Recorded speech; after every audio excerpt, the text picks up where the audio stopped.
Welcome to another episode of Culinary School Stories, the weekly podcast that is dedicated to sharing the stories of people around the globe whose lives have been influenced, impacted, touched, and or enriched, for good or for bad, from their culinary school experience.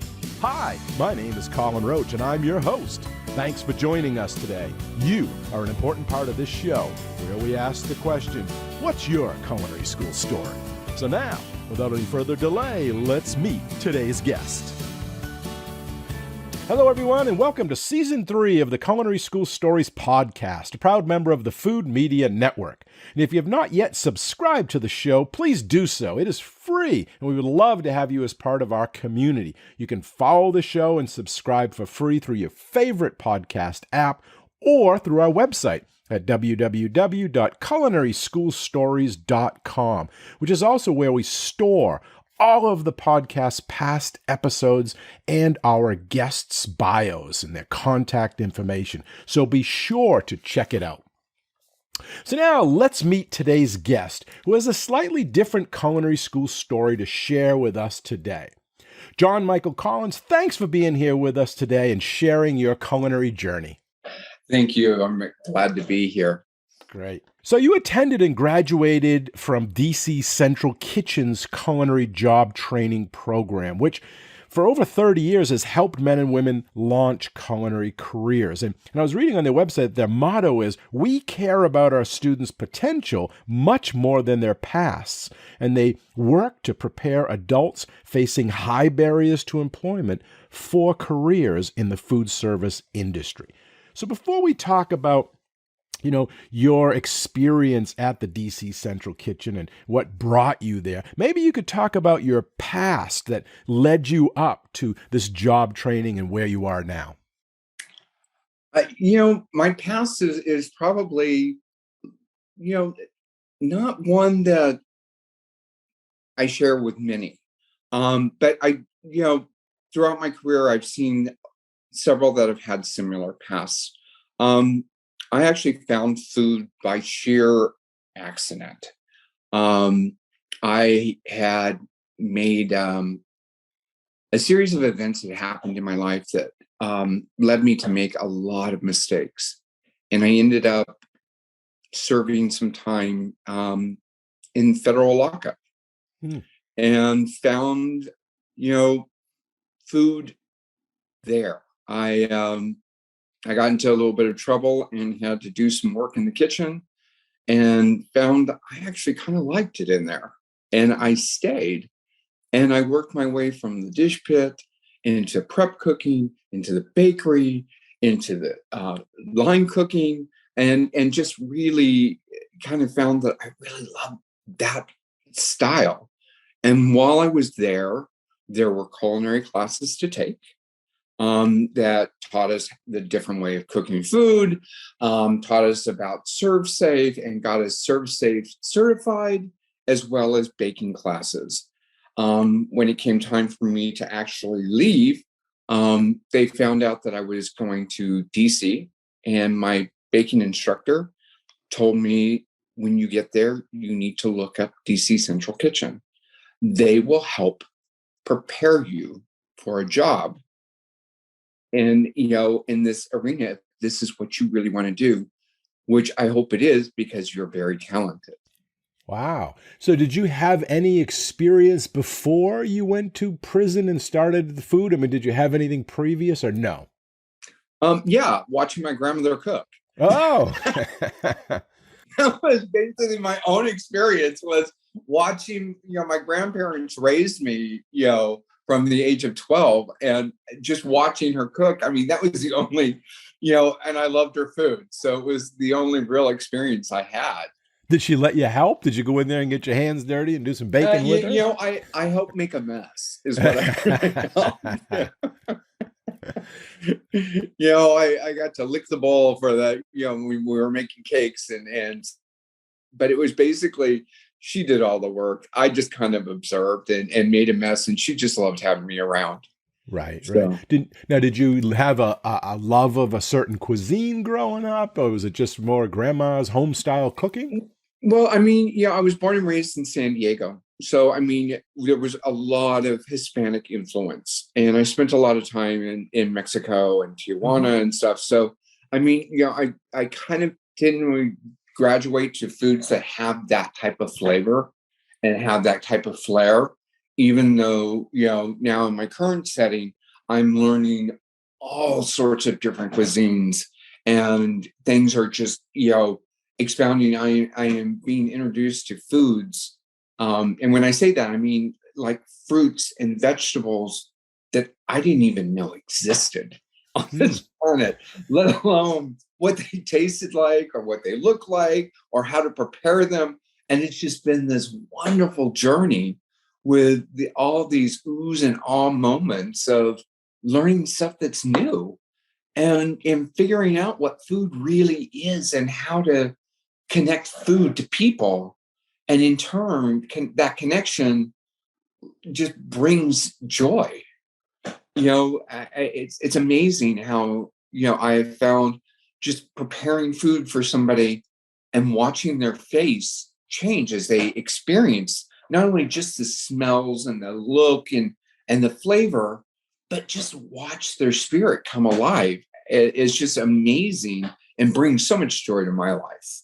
That's so great that you could, find food later on in life, and now it's become your career and your passion, and that's great. What was your, um, what was your, career? What were you doing before you found food? Is there any interrelation between the two? I mean, were you artistic? How did that come about? The whole thing is growing up, a lot of my friends were artistic. They could draw, they could paint, they could sing, they could play instruments. And I thought I had no artistic ability at all. Zero.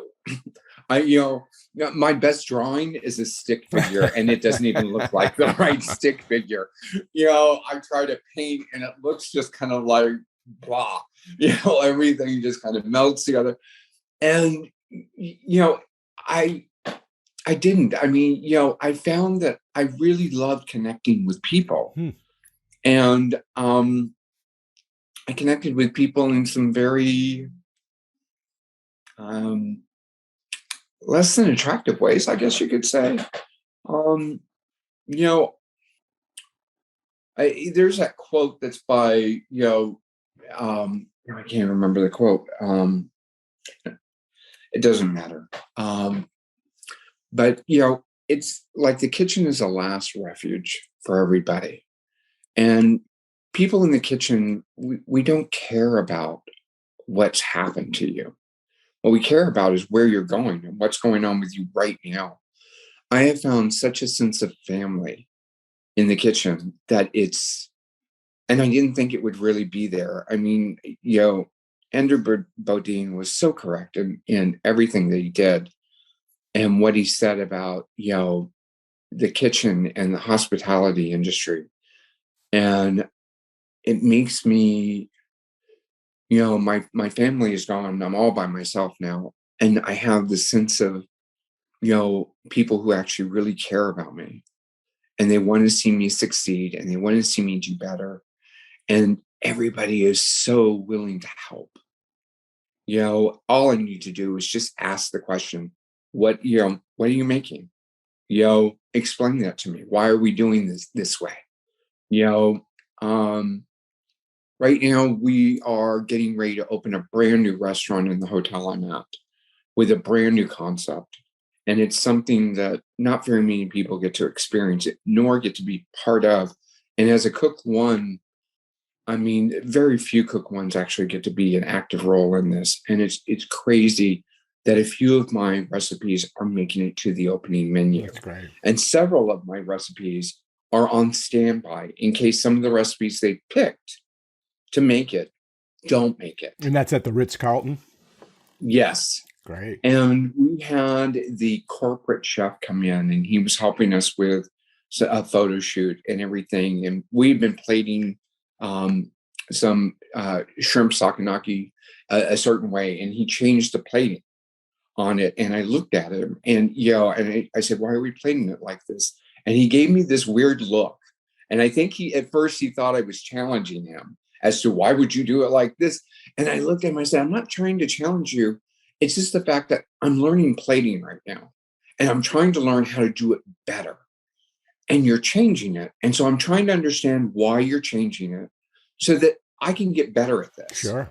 And his whole face just changed. And he says, oh, well, let me explain it to you. In fact, sit here and let me show you how we're going to change some of these and why we're changing them. And it was like this moment of like, he was so happy that somebody was taking an interest and wanted to learn, because I think he's probably gotten so far away from that because being the corporate chef that it's just like, this is what we're going to do. And people just kind of follow underneath. Right. And nobody really goes, well, why? I want to learn. Critical thinking. I need to learn. But it was interesting that you mentioned that you find a family, and that's the basis of this, industry we're in. It's hospitality. We open arms and we welcome our guests, but we also do the same with people that we work with. It's, as you mentioned, the past is the past, and everybody has problems and mistakes, but we're going forward, and it's the here and now, and what are we going to do to do what we can do best for our guests? Right. And really, that's all when I go into work, I try to put everything aside, and it's like, I'm here to serve the guest, and whatever the guests want, I'm going to do my best to give it to them. And if that means, sometimes we have servers that English is not their first language, and the guest, English is not their first language either. And the guest is trying to explain to the server what they really want. And the server comes back and talks to me and explaining to me what the guest wants. And I'm like looking at him going, that makes absolutely no sense at all. You can't even cook it that way. So let me go out and talk to the guests and let me figure it out what they really want. And I do so, and then and it's just and then I'll take the food out to them and just watch them. They're like, oh, this is exactly what I wanted, and I'm like, oh, I'm glad. I hope you enjoyed. If there's anything else I can do, just tell the server to come back and get me. That's great. Now, I notice people that are listening to the podcast, they're not going to be able to see this, but if they do watch it on YouTube, they will get the visual. But behind you, you have some food. Maybe you could explain what that picture is in your backdrop, and is that part of the new menu that you were just speaking about? Actually, this is part of the old menu. Okay. We were doing more of a steakhouse at the time, and it is a hanger steak that is cooked rare. And has some rosemary butter over the hanger steak, and it's accompanied with truffle fries and black garlic aioli. Our new concept is a Mediterranean concept, and it's a whole new learning curve for me. I'm having to learn a whole new palette of flavors. Sure. and seasoning that I didn't even. Half the time I can't even pronounce what the seasoning is, but I'm getting the flavors down that, it's like, okay, that's what this tastes like. And how do I marry this together with something else to come up with this panache of a flavor that just explodes in your mouth, from the tongue all the way to the back of your throat, and giving you this sensation of, fireworks going off. Yeah. Well, you can definitely hear the happiness and the passion in your voice, and what you're going through as this, as a cook, and the all excitement that you're getting in this career and the food, and getting exposed to products and spices and food items that you've, maybe never seen before. So why don't we transition right into your training? I was looking on the website here about the DC Central Kitchen, and it's renowned. It's a career readiness and internships for adults, and they say it's a 14-week course offered. That they train, they give you credentials, and that thanks to generous donations, all students receive full scholarships to attend the program. So there's no cost through the training, and they support them all the way through. So it sounds like an awesome program. Maybe you could tell again that Chef introduced you to it. How did you go through the application process? Was there interviews? How did you get involved? What was going through your mind when you first got accepted? It was really crazy because at first, even though I made it to DC and I was in the halfway house at DC, I didn't want to be here. I wanted to be back home in California, and I kind of fought it for a few months, and finally, nothing was transpiring, and I said, to heck with it. This is where I'm supposed to be, obviously, because nothing's moving. I can't make it move. Let me look at this DC Central Kitchen that everybody is talked to me about. And I called them up, and, they told me I needed to come in and fill out some paperwork and everything. And I went in and I filled it out. And they went through an interview process where they reviewed my application. It was almost like a job, really. Mm-hmm. They asked me a lot of questions about my past, and about where I was going and what brought me to food. And there was some questions about some stability. And at that point, I just decided I was going to do whatever it took to get in there. That, and the social, there was in my interview, it was the intake coordinator, Lachelle, and the social worker who's left there. And the social worker is the one who had some concerns. She wanted to make sure that if I started this, I was going to be able to finish it. And I told her, what do I need to prove to you? Just tell me what I need to do and I will do it. And she gave me a list of things that she wanted me to do, and I did them. And she told me I had like 2 or 3 weeks to get them done. I got them done in like 3 days. What are some of the things she wanted you to do? Like, well, she wanted me to make sure that I had a therapist. Okay. That because I was coming from being incarcerated for so long and into the public, and she wanted to make sure that I had a therapist in place, that as things came up, I had somebody to talk to. Okay. And that I would process these feelings coming through. And that was basically what she was really wanting out of me.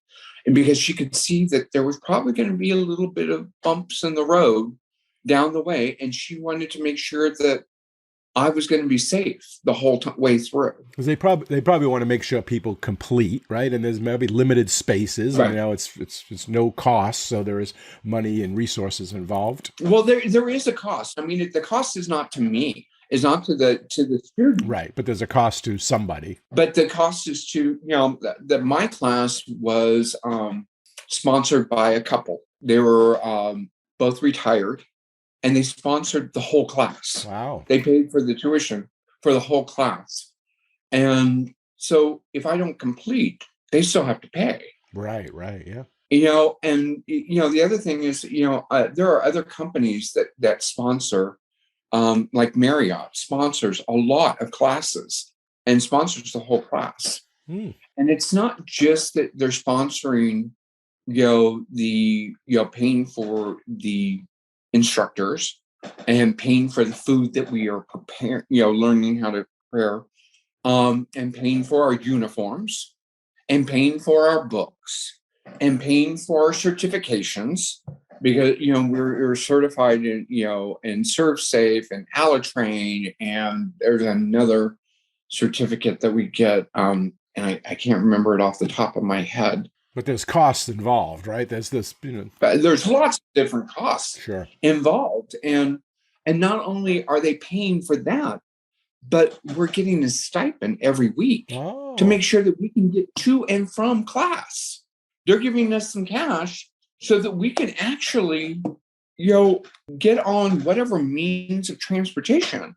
Be it the bus, be it the train. If you have a car, that you have gas to put in your car so that we can get to school every day.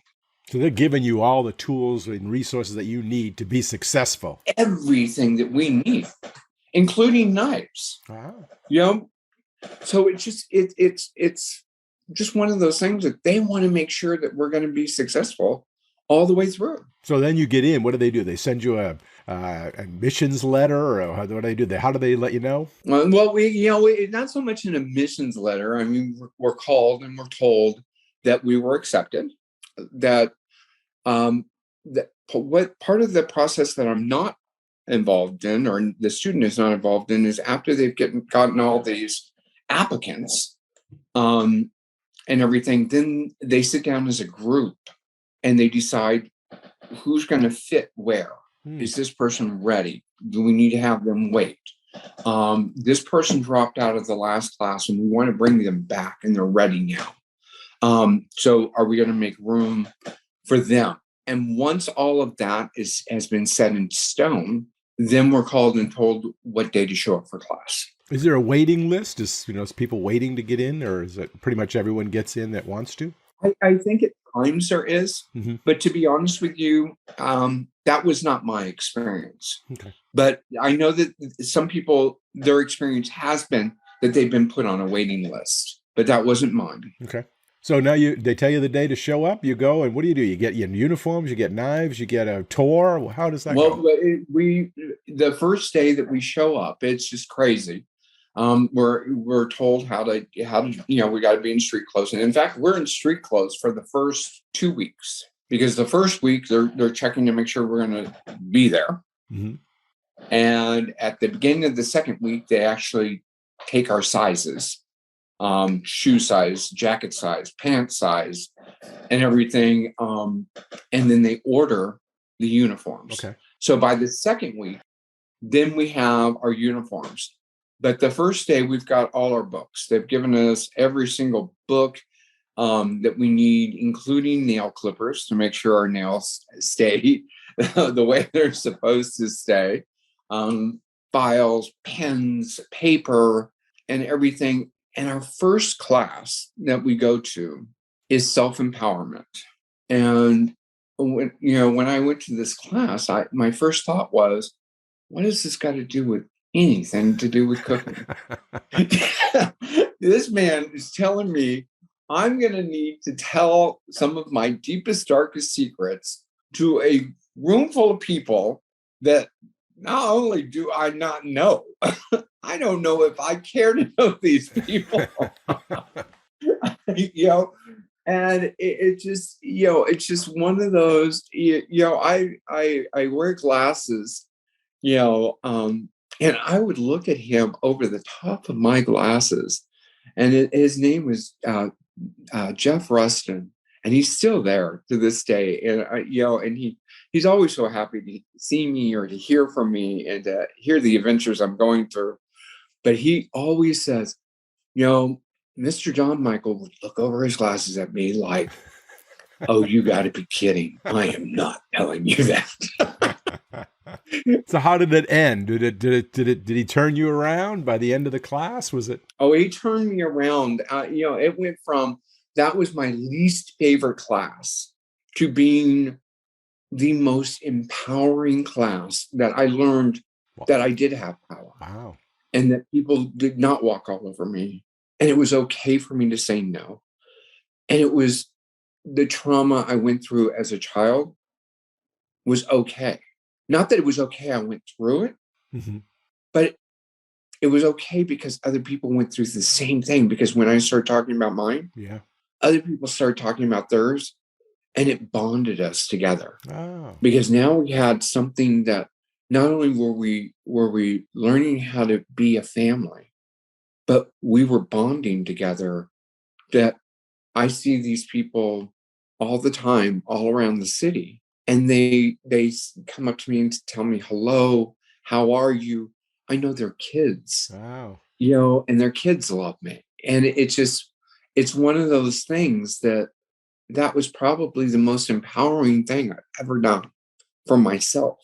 Wow. And I almost think that no matter what school you're going to, be it traditional or be it like one of these job training programs, it's a class you need, because we need to just know that these things are okay, that they happened and they're part of our past, and and they don't have to be part of our future. And I think it's important because I believe we all have gone through some form of trauma somewhere in our life. And some of us have just been a lot better at hiding it than others. And it could just be a much better world if we learned how to face the trauma and move through it to make it part of our past and help us strengthen us to the future.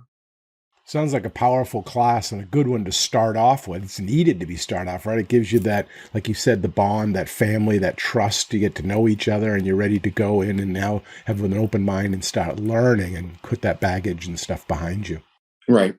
Because that baggage is what really kind of got me into federal lockup, was that baggage of me trying to fill that void with other things that I didn't get, and that I was afraid of. And that it helps propel me further. And I think that's why I've gone as far as I have, as quickly as I have. I mean, I've only really been, with the pandemic, I've really only been cooking in the industry for two and a half years. And I started off as a cook 3, and I just got through applying for positions as a sous chef, and am in the middle of the interview process and tastings for those. So, I really believe it's because of that class. It's allowed me to go this far. That's great. So how long were you in lockup, and how much of that time did you spend in the kitchen there getting experience? I was in lockup for 7.5 years, and I was getting experience probably for maybe 7 years of that. Wow. So you got a good foundation at least, right? Yeah. I mean, literally I started off in the dish pit and, and cleaning dishes and scrubbing pots and pans and then moving into a server position and serving the food, and then moved back into bakery and working with them and prep cooking and learning how to cut and how to, and then finally getting my feet wet with cooking, and and moving around from one prison to another. All right. You kind of have to get your feet wet all over again in each kitchen, because each one of them it's just, they don't know you. They already have a hierarchy too, right? So you're not going to come in and right. There's a hierarchy in there. And I have seen people get into that hierarchy that didn't know how to cook and will run out of the kitchen. It's one thing, it's like they always said, there's 2 things that you don't mess with prisoners. One is their TV and the other one's their food. How is the food in prison? Can you share that with the listeners? Is it? The food is actually, it's decent. Yeah. We're not given a whole lot to work with. So you really need to learn and develop a palate of flavor, because they'll give us whatever seasoning we want. But basically, it's fish on Friday, lasagna on Wednesday. Right. It's a psycho menu. It's a pretty standard menu. And and it's when we can, when we learn how to marry flavors together, because they'll give us whatever seasoning we ask for. And sometimes, and we get some really kind of strange things, because, there may be some train that goes rail somewhere and there's a bunch of seasoning and a bunch of cooking stuff, and meat and everything on that train. And the government gets it at a very reduced price. Wow. And then they just kind of like filter it through the system. And so we got some really kind of unusual things that kind of floated through. Now, can everyone eat whatever they want, or are they rationed how much you get, or do you have to like sneak an apple out the back door? They do ration. They do figure out how much, it's like, this should be the portion size, and this is how many prisoners you're cooking for, and this is, what you're going to do. And so, I mean, I worked my way from like would have been a cook 4 there, and I worked my way up to a cook 2 position and / cook 1, because when I was at the very end of it, I was at a camp, and the camp was connected to a USP, which is a maximum security prison. And every time that prison would go on lockdown, the camp would come over and cook for the prisoners while they were locked in their cells. And I would go over as a cook too and run the kitchen. Is that because the cooks that were in the kitchen were prisoners and they had to be in lockdown, so nobody Right. could cook? So they had to bring in another crew to do the meal prep. Right. They had to bring in a whole nother crew to help. And so I would, sometimes, because of the camp being the way that it was, we'd have people who didn't know how to cook. And so I'd go over there and have to show them how to cook very quickly and how to put things together. And then there was an officer's mess over there, and I would cook for all the officers. So we were cooking for over 1,500 inmates and over 300 guards. Wow. That I was cooking for daily. Now, you said that they assigned you that job. Do you get to pick your jobs, like laundry, cooking? You have to do a job, right? And do you pick, or they assign you? You've got to do a job, and they don't. The only job they really do assign is like, if you can't go in there and find a job, you're told to find a job. Like if you want to work in plumbing and you have plumbing experience, then you need to go apply for the plumbing department, go talk to the CO that's in charge. If you want to be in laundry, you need to go talk to the laundry people. If you want to be a clerk, you need to talk to, and you got to, but if you can't find a job and you're not excused from working because of some disability that you may have, you're put on yard work. That you're basically out there, you're sweeping the yard up, you're picking up trash, wow. and everything. And so what's the pecking order? Is kitchen pretty high up on the list? Does everybody want to get in the kitchen? Kitchen is not high up on the list. Surprisingly, kitchen. Do you think you'd have some perks in there? Do you have perks like the best food or more food, or? You don't really have, you do get some perks. I mean, I was good with baking, and every yard that I went to, I was always considered the candy man because I could make candy out of nothing. I could make you some peanut butter cups that you would have sworn came right from Reese's, and they didn't. And it just the perks were, it's like I could get in the kitchen, I could bake cookies, and some of the COs would let me leave with cookies, let me leave with cinnamon rolls, and I would take them out to the yard and I would sell them, and that was my hustle. It's selling all these sweets that you couldn't get in commissary, that you couldn't, normally get it, that would, and working in the kitchen gave me those perks to be able to do that. And actually, because I had no family, I mean, that was my only source of income. Right. Because they pay us so well. I mean, as a cook too, I made 17 cents an hour. Woo. Did you get a lot of overtime? Oh, there is no overtime. No time and a half. No time and a half. They figure, they're boarding you, they're feeding you, they're housing you, they're giving you medical care. All that is, 17 cents is what you're worth. Now, why is the kitchen not high up? Is it just because people don't like cooking? Is it hard? They got to clean, or they just never don't exposed to it? Well, I mean, it really is a hard job. I'm looked over like all the time. You go into, some of these, a camp is much easier. It's much more open. But when you're in a low or a medium or a high security, you are locked in your room. If you're a butcher, you're locked in that butcher room, so that, because you've got knives. And when that door opens, you have to check your knife before that door opens. It has to be, secured and put away. And it can be, your hours can be a little, you don't have as much freedom because you're basically going from a locked cell into a locked cage. And, it's just, it's, and you really need to, I found that I loved it. So it made it easier for me. Right. Sure. I could see that now.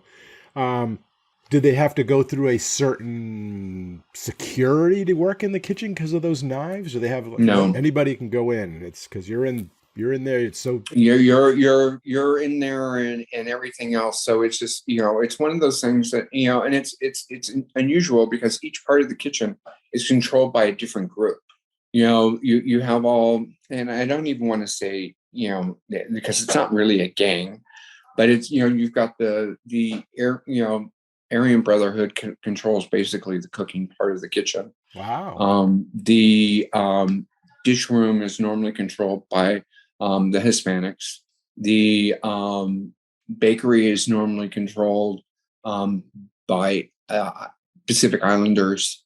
It's like each group has their own part that they kind of manage. And being a white gay male, I was at the bottom of that pecking order, and I had to be good to make it through. Wow. Each one of those groups learned how to respect me and how to admire what I could really bring to the table, because it was unheard of for somebody of my caliber to actually really be in the cooking part of it. I really had to prove I could be there, and that I should be there, and that I was trustworthy enough to be there. So you didn't automatically get in because of a member of that No. group. No, You had to prove your worth to get into those positions. I had to prove myself to that. And, it's crazy. It's like I've had some friends that I have maintained from some friendships since prison. And one of them is this one guy, and he calls me up occasionally. He's got he's got some friends that go through some troubles and everything. And he calls me up and he says, I've got another friend that's going through something. Can you help him out? Can you just talk to him and tell him what about your experience and how you did things? Because I think you can really help this person. And that's because he's going into prison, and just kind of give him a roadmap of what to expect. It wasn't so much that he's going. These people aren't in prison. They're just having hard times with life. And I don't know what made me this beacon of a person that people want to come to and talk to, but it is what it is. Well, that's good. I mean, that they seek you out, and that they value your opinion and your advice and guidance. So maybe it's part of that empowerment. Okay, at this halfway point in the show, I want to take a quick pause and tell you about an amazing opportunity from one of the industry leaders in culinary and hospitality online education.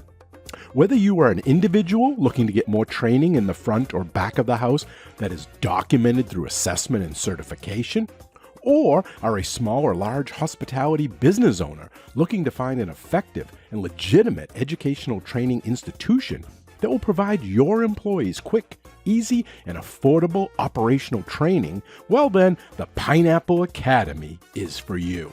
The Pineapple Academy is the premier provider of online education in the areas of food service training that is designed for both front and back of the house frontline workers in the restaurant and hospitality industries. Their current curriculum includes a variety of topics to fulfill your personal training needs, such as knife skills, food safety, customer service, cleaning and sanitation, and so much more. And during this time where staffing is a concern for everyone, their training programs provide an easy and affordable way for hospitality businesses and individuals to manage and implement a high-class training program. And as someone who has taken several of their training courses, I can honestly say that they are always focusing on the needs of their customers and the industry, while constantly adding to their training library. They offer food service training solutions for individuals and businesses of any size in either an individual or a group training format, depending on your specific needs. Their training is designed to be fast, effective, and an easy way to get real-world, practical knowledge for yourself or your team. And it is the perfect tool to onboard new team members and standardize your training. And the best news is you can get started for as little as $9.99 a month with their personal plan, or $14.99 a month for their business plan. They also have custom options available for businesses as well. And you can try it for free before you buy, because today I am including a custom link just for you in the show notes and description section of this episode, which will give you a 14-day free trial. So, what do you have to lose? Go and check out the Pineapple Academy today. I have really enjoyed their courses, and I know you will too. Okay, so now back to the show. So why don't we go back to DC Kitchen now? So You got there, you got accepted. You first 2 weeks, you're getting measured for your uniforms. They gave you the equipment. So, what is your first, besides the empowerment and some of those type classes? What's your first lab class? What's your cooking class? What? The first lab class was let's see, our first book class was about the utensils. You know what the knives were.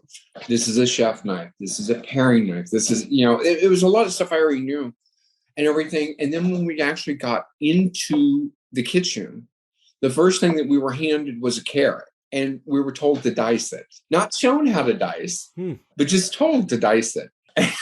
Wanted to see how you hold a knife, how you... They wanted to see how you held the knife, how you took the carrot and would start breaking it down to, and how precise your cuts were. And the instructor would walk around and he would stop people and he would correct the way you held the knife. He would stop and correct the way that you stood. Because if you stand straight on, your cuts are not gonna be straight. But if you stand, slouched, adjacent to it, you're gonna have a cleaner knife. If you're standing straight up, and then he would, and it was just for 2 weeks. That's all we did is we cut potatoes and carrots. Yeah, well, that's true in most culinary schools. They're going to start with those knife cuts, right? They're going to get all those vegetables out there, that mirepoix, and start chopping it and use those knife skills and learn the claw and all those type of typical things. Now, who are the instructors at the DC Central Kitchen? Are they chefs from the industry? Or are they culinary instructors that are there full time? They're culinary instructors, and they've been in the industry. So they some of them have had actual like executive chef positions, and now they're giving back.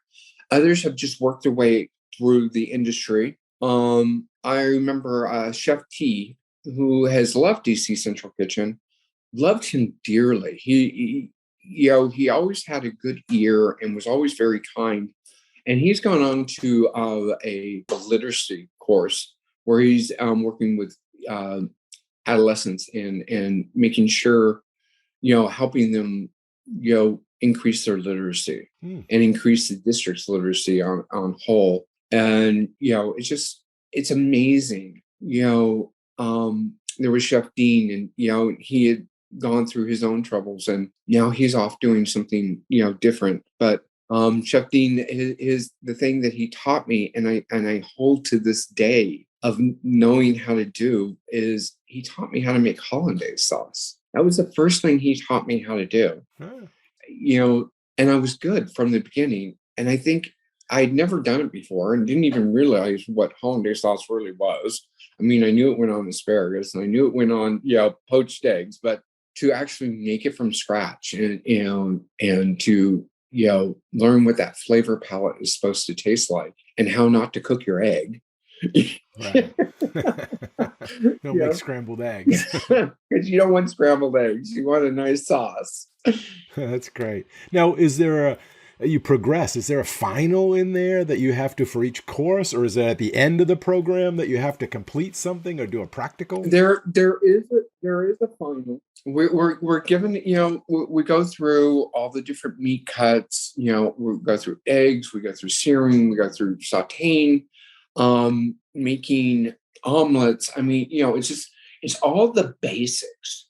And then at the end, and towards the end, I should say, there is a cook-off that we have, where they take the students and they break us up into groups of 4, or not 4. Let me back up. They break us up into 4 different groups, and depend upon how many students there are, is how many people are in the group. Our group just happened to have 4, because our class had 16 people, and so we were in 4 groups of 4, and we have to come up with a name for ourselves, and we are given a dish to make, and our dish was pot pies.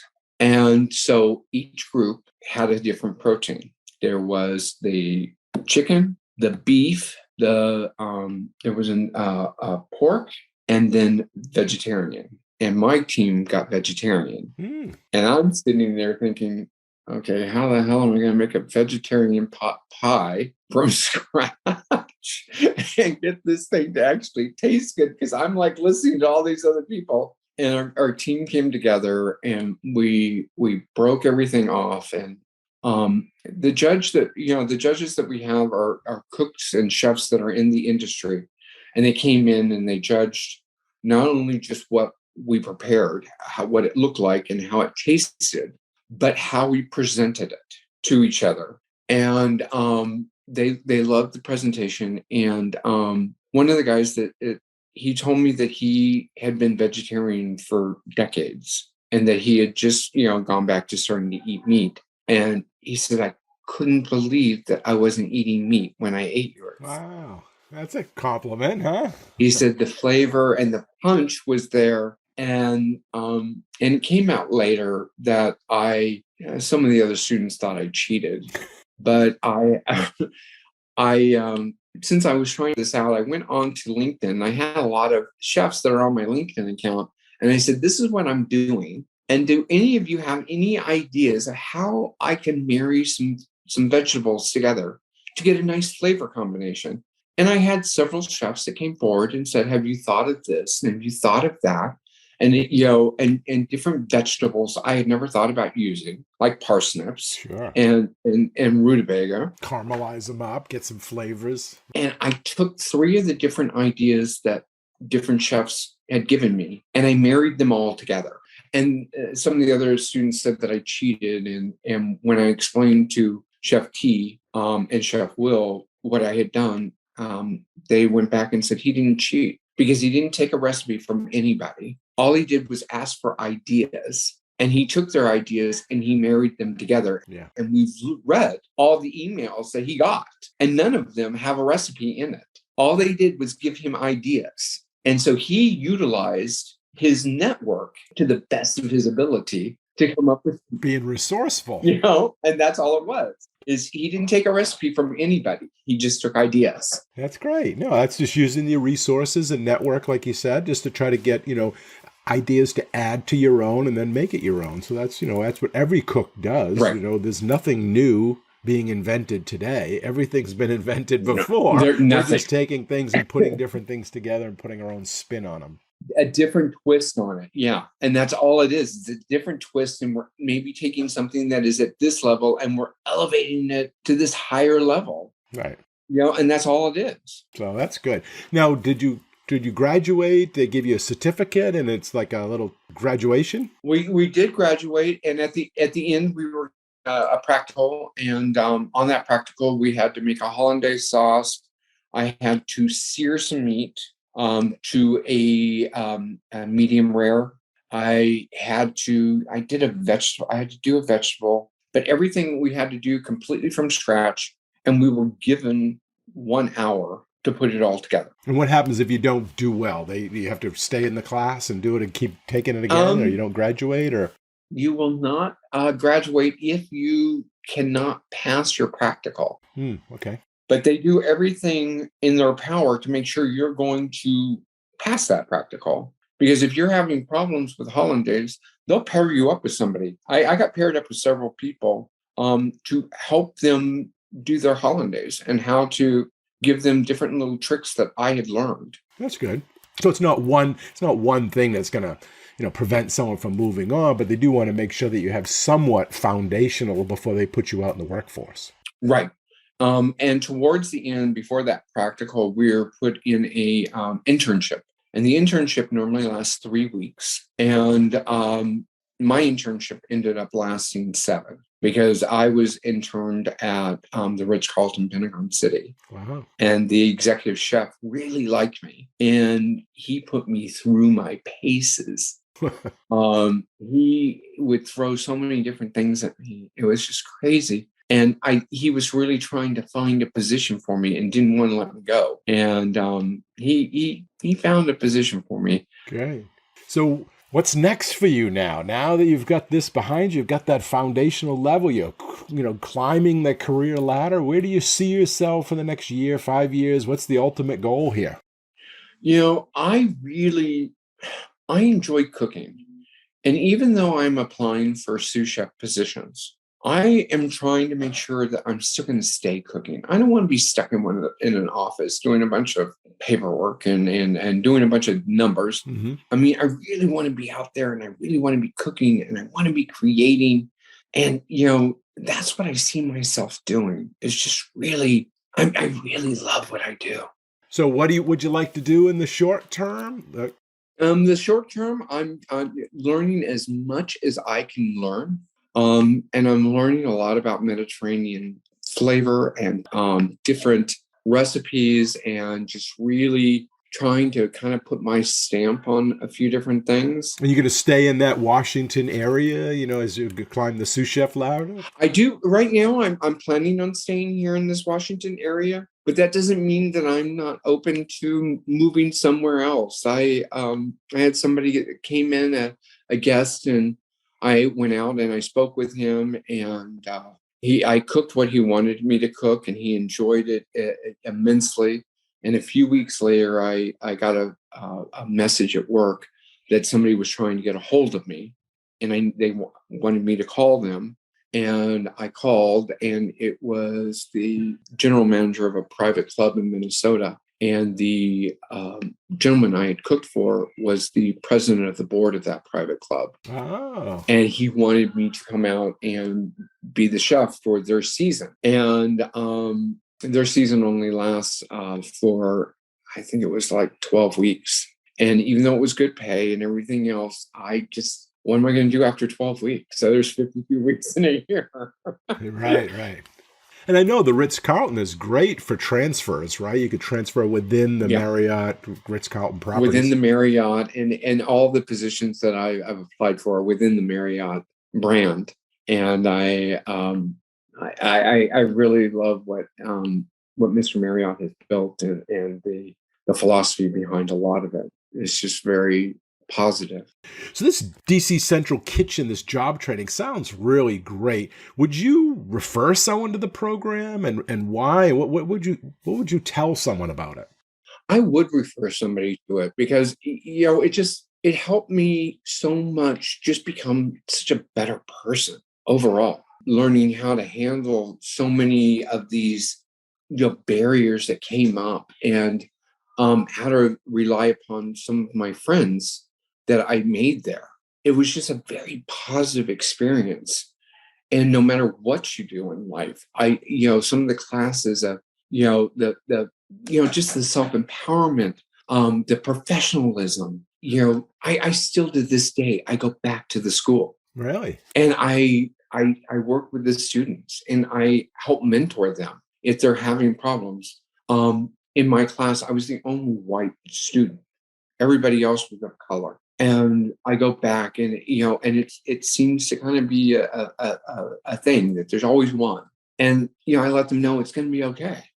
I have donated knife sets to the students that they have to do some contest to actually win the knife set to show that, that this is what they really want.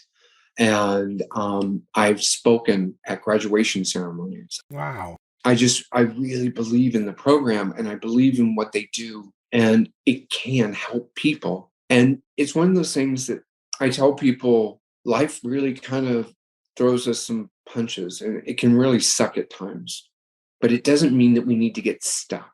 We can change and we can change our environment. And if you don't like what's happening, then do something about it. Mm-hmm. Be the change that you want. And there are so many people out there willing to help. You just have to show that you're willing to work for it. And this is not easy. It never was easy. And it never will be easy. But it's very rewarding when you actually work and do the job. It sounds like it's a great program. And if anyone is interested, I could put the link down below to the website, but it's dccentralkitchen.org, HTTPS /. So you can find it if you want to help. If someone's out there listening that wants to donate, they're always looking for donations and sponsorship, or if you're interested in, finding out more about the program or how you can help.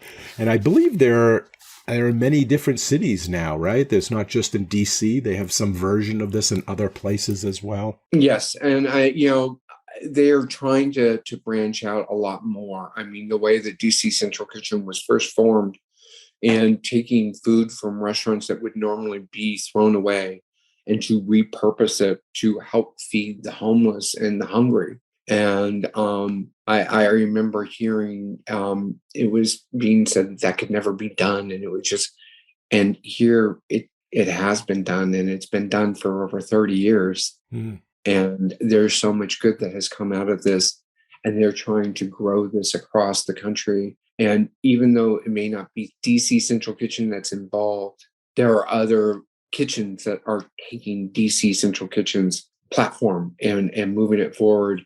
And there are so many good people that are involved with DC Central Kitchen, such as Jose Andreas. Mm-hmm. He has come in and has done so many things with DC Central Kitchen.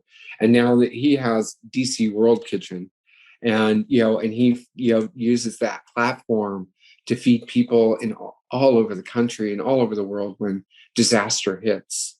And like when the pandemic hit, and people in this area were needing food because they weren't working. Mm-hmm. And he helped provide food for children, for men, for women, for everybody, so that nobody during that pandemic went hungry. If you went hungry, it's because you wanted to. It wasn't because there wasn't food out there for you to have, because there was. Right. And at least I can say that in my area, that we help feed everybody. Yeah, it's a great service and a way to give back and community building. And if listeners out there, I'm sure find something in your area. There's some kind of community, some kind of food bank, some kind of helping with the shelters. Get involved and show hospitality any way that you can. Right. Well, as we come to the end of our chat today, before we wrap up, is there any last minute advice or guidance that you want to leave with the listeners? Something that, you want to share? I have this motto that I've learned to live by, and that's never to hide anything of my past, because we're only as sick as our secrets. And I found that when I start sharing those things and start sharing my past, that I find ways to connect with people that I would have never had any other way. And when I don't hide the things in my past and I've been honest about everything, nobody can come back and use that as a weapon against me anymore. Mm. And it gives you some freedom to move forward, and to move forward with your head held high, because we've all made mistakes and we've all done things that we maybe not regret, but wish we would have done them differently. Because I don't regret any decision I've made. I don't regret anything I've ever done, because all of those experiences helped make me into the person I am today, the person that people come to and ask for advice. And I don't give advice, I only give suggestions, because it really ultimately is your decision if you're going to do what you're going to do. And I found people who give advice, if it goes right, they try to take credit for it. And it's really not their credit to take. And if it goes wrong, they blame it on you, because you must not have done what I said for you to do. But if I just give you suggestions and tell you, this is what worked for me, it might work for you, it might not work for you, but I'll be here to help you as you go through it and hold your hand while you do the work. Because really, that's the only way that you won't repeat things again, is if you do the work, not if somebody else does it. So true. Great advice.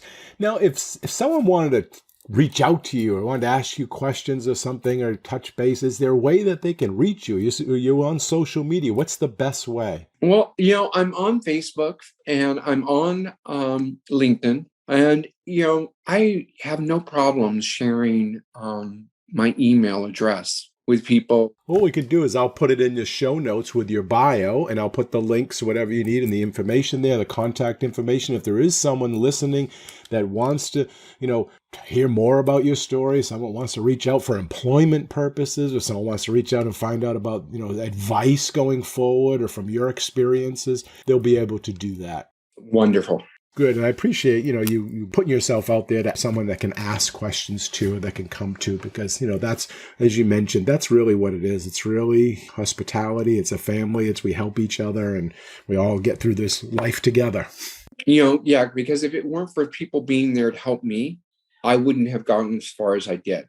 So why would I not be there to help somebody moving forward, in their life, in their career, even if they're not even wanting to be in food. But there's just so many things that I've faced in life that I've done wrong or I've done the wrong, shouldn't say wrong, because it kind of was right. It's because I learned a lesson from everything I do. There's a lesson in everything for us. A lot of times, as long as you just don't keep repeating the same mistake over and over again, then you're learning. You grow, you change, you modify. You're evolving. Well, that is just about all the time we have for this episode. And I want to first thank you, John Michael, for coming on the show today and sharing your culinary school story with all of us. I really appreciate, the time that you spent here today, the insight that you shared with us, and your honesty, your vulnerability. Really appreciate it, and I can't thank you enough. Not a problem. I enjoy being here. I enjoy, sharing my experience, strength, and hope with others, so that we can move forward and we hopefully can become a stronger community. Great. Well, thanks again. I really enjoyed the chat. Bye-bye now. Bye. And a big thanks and appreciation also goes out to all of you, the listeners. We hope you enjoy the show and this episode. You all are a big part of this show, so please let us know what you think. Your comments are always welcome, and they help us in making the best show possible. You can email them to culinaryschoolstories@gmail.com. That's culinaryschoolstories@gmail.com, or even leave us a voicemail at area code 207-835-1275. That's area code 207-835-1275. And if you like the show, we have a big ask of all of you, and that is to share the podcast with everyone you know and to give us a positive rating and review on Apple Podcasts. Okay, until our next Culinary School Story, take care and be well. Bye-bye. Culinary School Stories is a proud member of the Food Media Network.